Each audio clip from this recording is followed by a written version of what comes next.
Bihar first, Bihari first की सरकार बिहार में बनेगी तो अगले 50 साल तक उस सरकार को कोई हिला नहीं सकेगा। तो ये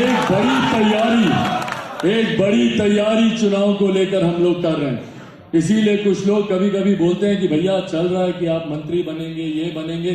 किसी चीज में भ्रमित नहीं होना है, किसी चीज में किसी को भटकना नहीं है।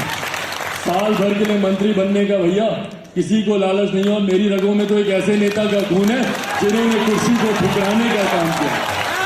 तो हम लोग किसी सत्ता के लालच में नहीं है। बिहार के लिए हम लोग को सेवा करनी है। और जब जनता हम लोग को सेवा का मौका देगी तो उस वक्त हम लोग बिहार को नंबर 1 और बिहारियों को नंबर 1 बनाने का हम लोग संकल्प लेंगे।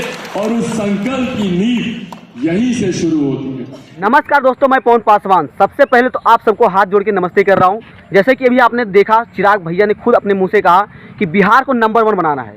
तो भाई प्लीज़ मेरी आप सबसे एक ही विनती है कि बिहार को नंबर 1 बनाने के लिए एक वोट जरूर दें यार। क्यों नहीं दोगे?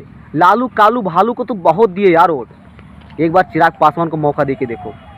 मेरी आप सबसे बस एक ही विनती है, प्लीज़ एक बार मौका दो यार।